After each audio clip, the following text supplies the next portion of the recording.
Imagine you are a bee and you live with thousands of your sisters in a hive. You and your family work all day to build and maintain combs, attend the queen, regulate the temperature of the comb, and raise larvae. Perhaps the most critical duty you have as a bee is foraging for food.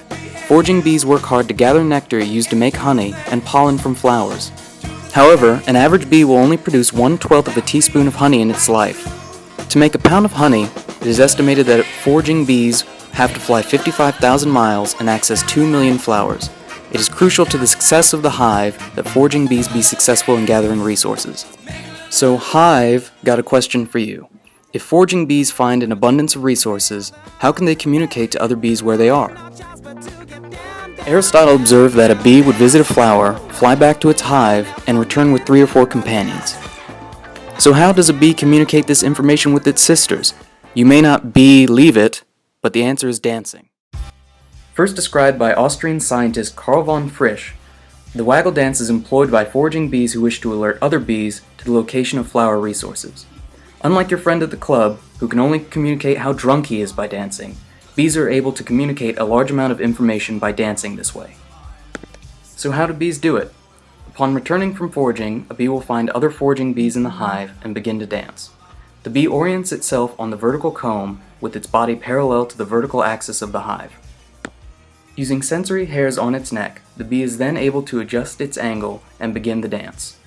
A waggle dance consists of 2 parts, the waggle phase and the return phase. A bee begins the waggle phase by moving forward and shaking its abdomen rapidly.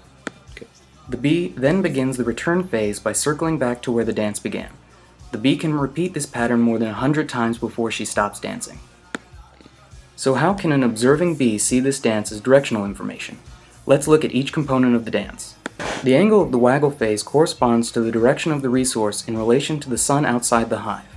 If the waggle dance is 25 degrees to the right of vertical, a forager will fly 25 degrees to the right of the sun outside the hive. The amount of time spent in the waggle phase is used to decipher the amount of distance from the hive.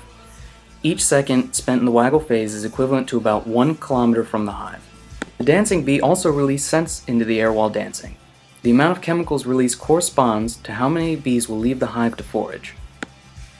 Observing bees also use a group of highly sensitive cells in their antennae, known as Johnston's organ, to pick up on the frequency of the vibration caused by dancing bees.